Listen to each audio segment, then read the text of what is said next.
میں آپ کو ایک جملہ کہنا چاہتا ہوں، شاید آپ نے کبھی نہ سنا ہو۔ معراج کیا ہے؟ تو پوری گفتگو سے یہ خلاصہ آپ کے اندر اتار لے، جو دل میں رہتا ہو وہ آنکھوں میں آ جائے تو معراج ہوتی ہے۔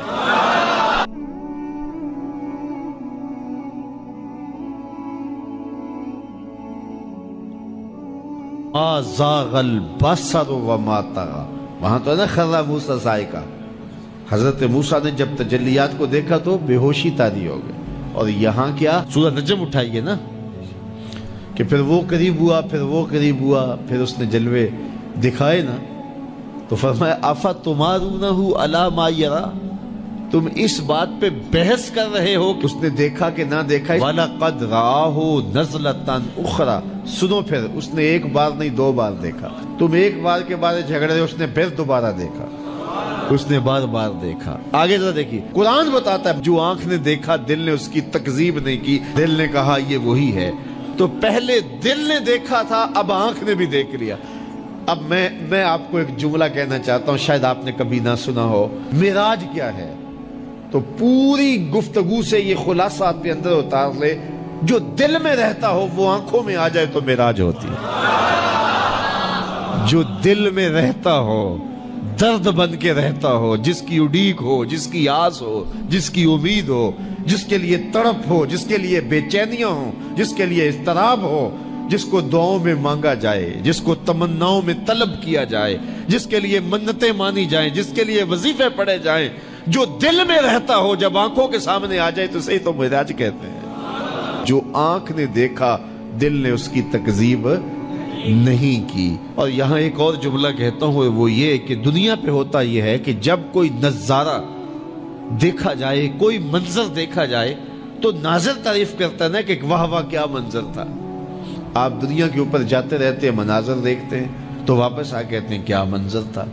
یہ گرمی چمکنے والی ہے، لوگ شمالی علاقہ جات میں جائیں گے تو واپسی آ کے بتائیں گے کیا منظر تھا، خوب پہاڑ تھے، کوساروں کا رنگ کیا خوبصورت تھا، پھوٹتے جھرنے، بہتی ندیاں، کیا رنگ تھا یار، کیا موسم تھا، کیا خنکی تھی، کیا جمال تھا۔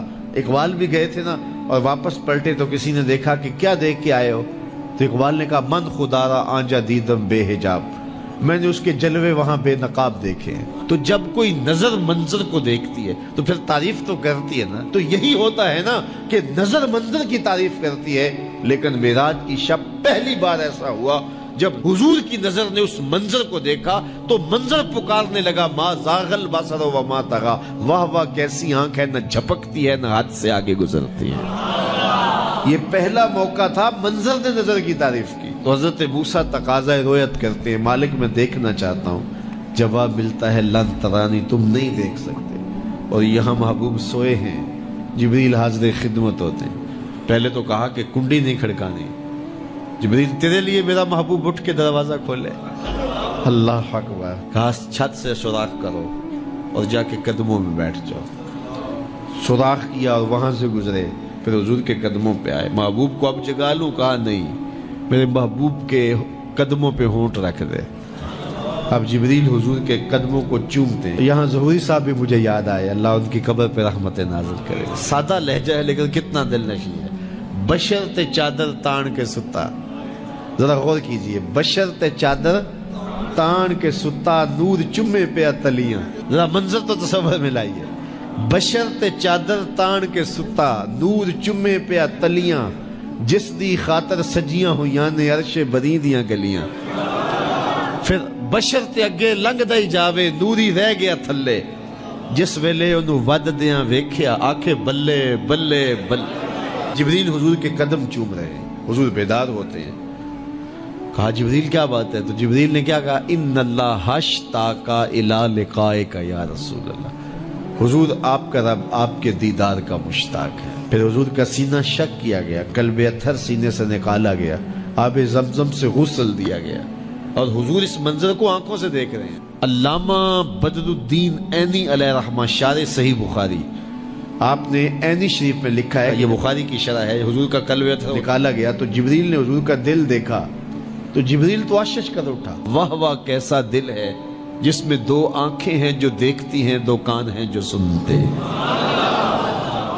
یہ حضور کا قلب اطہر ہے۔ حضور نے فرمایا صحابہ صفیں سیدھی رکھا کرو، مت سمجھو میں آگے دیکھتا ہوں. جس طرح جب حضور قرب خاص میں گئے اور ان منازل کو طے کر گئے جہاں تک نہ کوئی گیا تھا نہ کوئی پہنچ سکتا تھا، تو اللہ نے اپنے محبوب کو بہت کچھ دیا. 70,000 اسرار تھے، 70,000 رموز تھیں، 70,000 حکایات تھیں.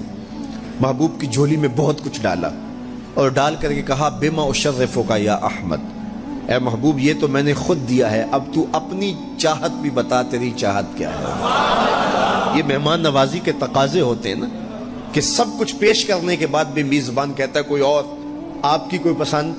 تو یہ میزبانی کے تقاضے ہوتے ہیں. تو سب کچھ دینے کے باوجود جھولی میں ہر چیز ڈال دینے کے بعد کہا بما اشرفک یا احمد، پیارے بتائیے آپ کو کیا دیا جائے. اب پھر حضور کی ڈیمانڈ دیکھیے، حضور نے مانگا کیا. کسی شخص کو دیکھنا ہو کہ وہ کہاں کھڑا ہے، اس کو آپ اختیار دے دیجئے گا، پھر پتہ چل جائے گا وہ کتنے پانی میں ہے. آپ مجھ سے پوچھتے ہیں کہ مانگیے، کیا مانگتے ہو؟ تو میں کہوں مجھے پانی دو تو آپ سمجھیں گے پیاسا ہے. میں کہوں کھانا دو، آپ سمجھیں گے بھوکا ہے. میں کہوں گا میرے نام کے نعرے لگاؤ، آپ کہیں گے شہرت کا متلاشی ہے. میں کہوں گا اٹھو اور میرے اوپر پیسے لوٹاؤ، میں اتنی اچھی تقریر کر رہا ہوں، تو آپ کہیں گے یہ تو بیچارہ غربت کا مارا ہوا ہے، اس کے اندر کی ابھی بھوک گئی نہیں ہے. تو کسی شخص کے ظرف کا پتہ لگانا ہو تو اس کو اختیار دے دیجئے مانگ کیا مانگتا ہے. اور مانگنے والے جب کوئی کمال چیز مانگ لیں، وہ کیا کسی نے کہا نا میرے سوال کی عظمت تو دیکھ ہے ساقی، میرے سوال کی عظمت تو دیکھ ہے ساقی، جام نہ دے حسن طلب کی داد تو دے. تو کسی کے سوال سے اس کا ظرف کھلتا ہے کہ وہ کہاں کھڑا ہے. اب حضور کو اختیار دیا جاتا ہے محبوب مانگیے کیا مانگتے. مال و زر مانگا، دولت مانگی، یہ تو قدموں میں رلتے تھے، حضور آنکھ اٹھا کے نہیں دیکھتے تھے. تو پھر مانگا کہا بنسبتی الیک بالعبودیہ، اے اللہ ساری زندگی میں کہتا رہا کہ تو میرا رب ہے. یہ میں نے غاروں میں بھی کہا، یہ میں نے پہاڑوں پہ بھی کہا، طائف کے بازاروں میں بھی کہا، مکے کی گلیوں میں بھی کہا، برستے پتھروں کے سائے میں بھی کہا. میرے سر انور پہ اوجلی ڈالی جاتی رہی، میں نے سر نہیں اٹھایا اور کہا کہ تو میرا رب ہے. ساری زندگی میں نے کہا کہ تو میرا رب ہے، آج تو بھی تو کہہ دے کہ تو میرا بندہ ہے، مجھے عبد کہہ کے پکار دے. ملا جیون علیہ رحمہ فرماتے، امام راضی بھی لکھتے ہیں کہ یہ حضور کا پسند فرمودہ ہے. تو پھر اللہ نے جب بھی واقعہ معراج کی حکایت کی تو لفظ عبد سے جو ہے وہ بات کی، سبحان الذی اسری بعبدہ. اور وہاں بھی سورہ نجم کے اندر بھی فرمایا فاوحی الی عبدہ ما اوحی. تو یہ محبوب کی چاہت پر ہے. اور پھر عبدیت کا بندے کی طرف سے جو اظہار ہوگا اس کے لیے پھر 50 نمازوں کا تحفہ دے دیا کہ میرے بندے تو پکارتا رہے اور مجھے رب کہہ کے پکارتا رہا، میں تجھے لبیک یا عبدی کہہ کے پکارتا رہا. اور وہ 50 نمازیں پھر 5 نمازوں کی صورت کے اندر باقی رہیں. اللہ کی باتیں بدلتی نہیں ہیں، جو ایک نیکی کرے 10 کا ثواب ملتا ہے، پڑھو گے 5 ثواب 50 کا ہی ملے گا، اس لیے کہ اس کی باتیں تبدیل نہیں ہوتی.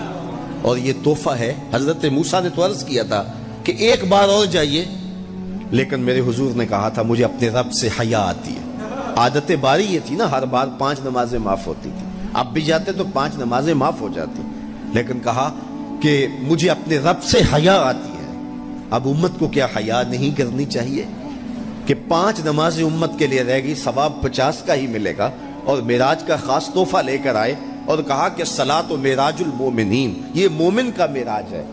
میں تو سر عرش پہنچا ہوں، لیکن تمہارا معراج کیا ہے؟ تم سجدے میں سر جھکاؤ، دیکھنا تمہارا مالک تمہیں کتنا قرب دیتا ہے. جب کوئی شخص سجدہ ریز ہوتا ہے اس پہ اتنی رحمتیں اترتی ہیں، اگر اسے پتہ چل جائے کہ یہ رحمتیں نازل ہو رہی ہیں وہ سجدے سے ساری نہ اٹھائے. تو اس کے حضور بندگی کو بجا لانا یہی بندے کی معراج ہے.